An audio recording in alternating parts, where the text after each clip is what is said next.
All right, it's that time of the year. Time to finally fire this thing up, get the ball rolling. I've been neglecting this thing for so long, just covering dust. Been too busy, you know, driving these cars and ignoring this one. So, gonna finally turn this thing over, build some oil pressure, and then fire it up, see how it runs, see if we got any problems. Rad is empty right now, but might just leave it empty for the first start just in case there's some issues. Do have oil in it, but we need to get oil pressure first before we do anything else. Fuel lines are still disconnected as far as I know, so just double check everything, go inside, check out the wiring, and then crank it over. Alright, so one thing I forgot to do when building this engine is to prime the oil pump. So it's dry and I didn't put grease or anything in it. Well, that means it's not gonna want to suck up any oil if I just crank it. So what I'm gonna try to do here is pop this filter off and either pre-fill the filter or just try and pump oil in there with a hose or something. Alright, so I got a call while I was doing that. It pretty much popped the filter off here and just filled it with oil and then just try to screw it back on quickly. What I do now is, I know I don't have any plugs in it. I'm just gonna pop these coil packs off, take them out, put them to the side.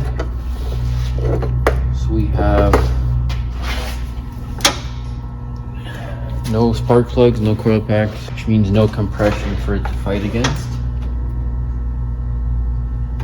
Which means I can spin it more freely on the starter. It's not pretty in here. I still have to do a lot of things, like put the dash in. So what we're working with right now is I just have the switch panel and everything wired up. Our harness is all connected. And I hooked up the oil pressure gauge. Now we're just gonna try to spin it over a couple times and try to build oil pressure. So yeah, let's hook up the battery. Okay, we got the booster pack on there. Let's see if we can build oil pressure just by cranking. So I'll fire it up. Got 12.6 volts. See if that works.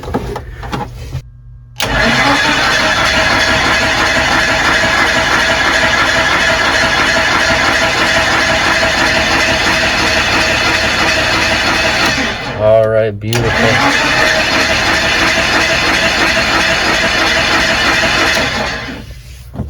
Nice. All right, so that means we're good to go.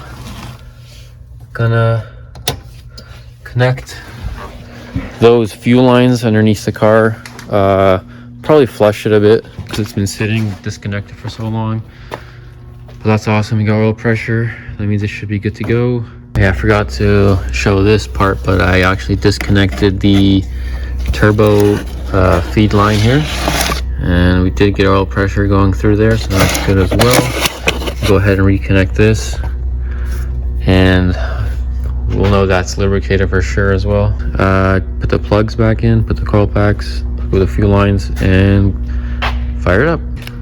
For whatever reason you're curious as to which plugs I'm using, they're just your generic BKR 70s. Looks like they are asking for 18 foot-pounds.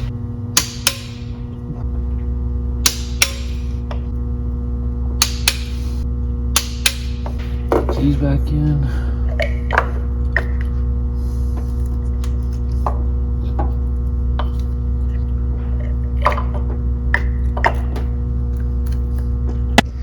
All that's left to do now is hook up the fuel line. So I already have this line off the rail to the regulator. I actually need to hook up the line underneath the car that goes all the way around and into the tank. So once that's hooked up, I'll start filming again. It's kind of annoying to reach. All right, so I primed the fuel pump a couple times. This is water bottle, it seems okay. Only problem now is I attempted to put a little bit of water in it. It's like one of the turbo water lines is leaking, so I gotta tighten that up later, but for now Just fire it up.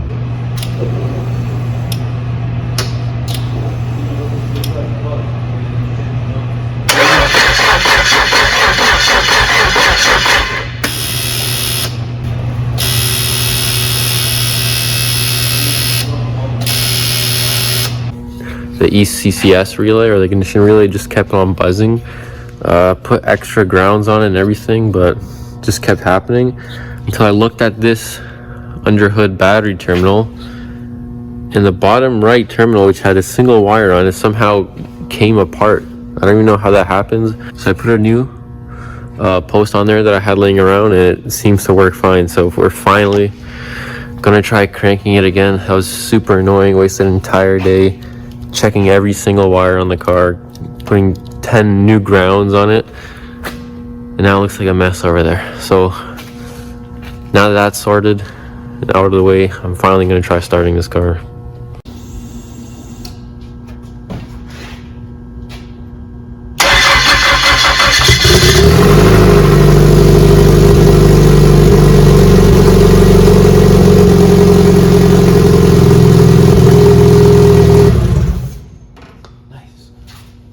Oil pressure is good, but I saw this leaking. I'm just gonna tighten that up and let's try to start it again. I want to let it run for a little bit longer.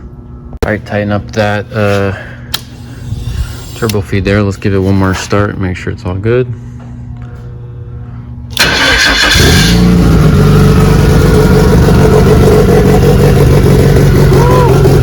can hear the cams now. You can really hear the cams.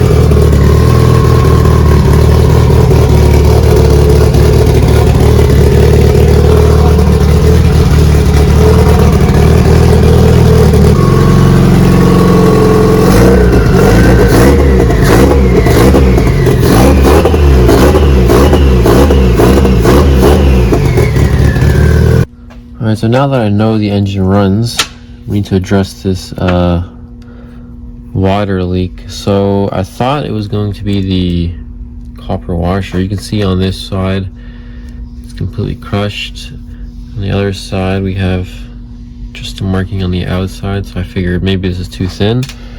But then I looked at the banjo bolt here and it's a little crushed on the end. You see the little divot, and then I don't think it's really sealing.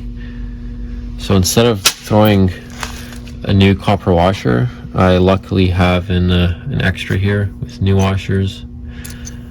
So I'm gonna try this one and we'll see if that leaks. But if this one leaks, I'll throw a little thicker copper washer on there and see if that seals better. See if we can get it up to temp now, get the coolant bled, and then try to seat the rings a little bit. Okay, water line is tight, no more leaks. Gonna put a little more water in it and we'll fire it up. See if we can get it to hold temp.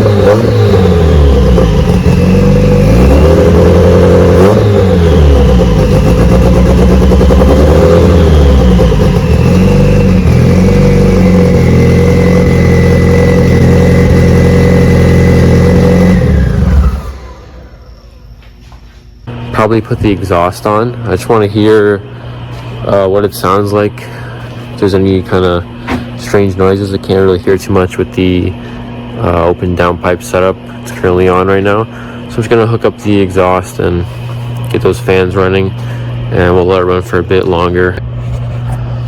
All right, luckily I kept the midsection of the old exhaust. I didn't throw it out, but connect this to this, the V-band. It shoots out there. Now I'm not gonna hook up the rear section. Okay, managed to get this thing on. Luckily it still fits, even with this new turbo. So that's nice. But I'll probably still end up making a brand new one, just because I don't like how this one looks.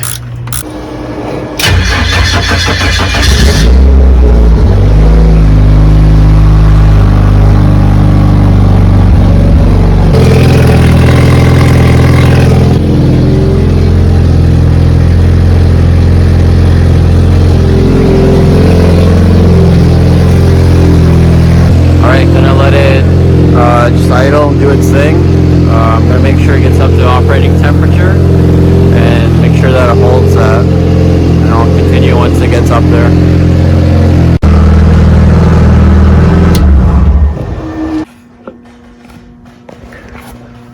Okay, so I don't want to let it idle for too long. It's up to temp, that's it. Shut it down. If I let it keep idling, it's going to probably glaze the cylinder walls. Alright, that's it for this one. Just need to do a few more things. Probably make new intercooler piping. I don't know if I mentioned it or not, but I'm going to move the intercooler up to the front here instead of mid-mounted like it was last time. Engine's good, sounds healthy, runs great, oil pressure is great. Yeah, no complaints for me. So yeah, that's it. Comment if you want to see something specific. If not, just wait for the next whatever upload. But yeah, other than that, got nothing else to say.